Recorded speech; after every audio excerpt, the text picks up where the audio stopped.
తెలంగాణ అసెంబ్లీలో మూసీ పునరుజ్జీవ ప్రాజెక్టుపై అధికార కాంగ్రెస్ విపక్ష బీఆర్ఎస్ మధ్య మాటల యుద్ధం నడిచింది.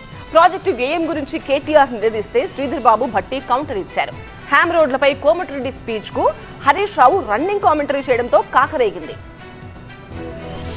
మూడో రోజు అసెంబ్లీకి వచ్చే ముందు గన్ పార్క్ దగ్గర బీఆర్ఎస్ ఎమ్మెల్యేలు నిరసన తెలిపారు. ప్రభుత్వం వెంటనే మద్దతు ధర ఇచ్చి మొక్కజొన్న పంటను పూర్తిగా కొనుగోలు చేయాలని హరీష్ రావు డిమాండ్ చేశారు. మీరు రైతుకు మేలు చేస్తారా, దళారులకు మేలు చేస్తారా? మూసీ ప్రాజెక్టుపై మంత్రి శ్రీధర్ బాబు మాట్లాడుతూ మూసీ ప్రాజెక్టు మొదటి దశ డిపిఆర్ తయారైందని చెప్పారు. దాని అంచనా వ్యయం 6,500 కోట్ల నుంచి 7,000 కోట్లుగా చెప్పారు. మొదటి దశలో ప్రాజెక్ట్ అంచనా వ్యయం సుమారు 6,500 నుంచి 7,000 కోట్లుగా ఉంది అధ్యక్ష. అది 2 నెలల్లో ఎలా తయారైందని కేటీఆర్ ప్రశ్నించారు. మెయిన్ హాట్ అనే కంపెనీకి డిపిఆర్ తయారీ కాంట్రాక్ట్ ఇచ్చారని, ఆ కంపెనీని పాకిస్తాన్ ప్రభుత్వం బ్యాన్ చేసిందన్నారు. 1,50,000 కోట్లని ఇక్కడ చెప్తున్నారు అధ్యక్ష. మరి మంత్రి గారి సమాధానంలో మొదటి ఫేజ్ లో 4,000-5,000 కోట్లని చెప్తున్నారు. ఈ ప్రాజెక్టుతో 1,435 నిర్మాణాలు ప్రభావితమయ్యే అవకాశం ఉందన్నారు మంత్రి శ్రీధర్ బాబు.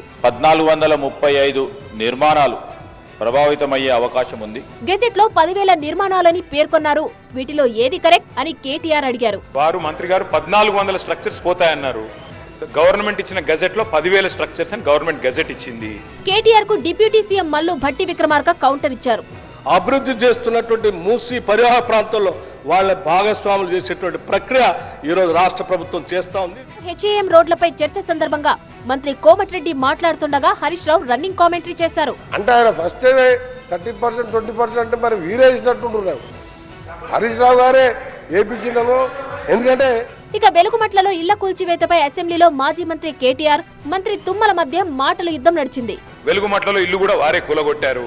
మరి ఖమ్మం జిల్లాలో మీ కాన్స్టిట్యున్సీని ఇల్లు కూలగొడితే కూడా మీకు తెలియదు, 3వ రోజు దాకా పత్తా లేరు. కేటీఆర్ కు దమ్ముంటే వెలుగుమట్లపై చర్చకు రావాలని మంత్రి తుమ్మల నాగేశ్వరరావు కౌంటర్ ఇచ్చారు. గౌరవ కేటీఆర్ గారు ఆ యొక్క విషయాలన్నీ తెలిస్తే ఆడు సభలో కూర్చోవడానికి కూడా సిగ్గుపడాల్సిన పరిస్థితి వస్తుంది. మూడో రోజు కూడా అసెంబ్లీ గరంగరంగా జరిగింది.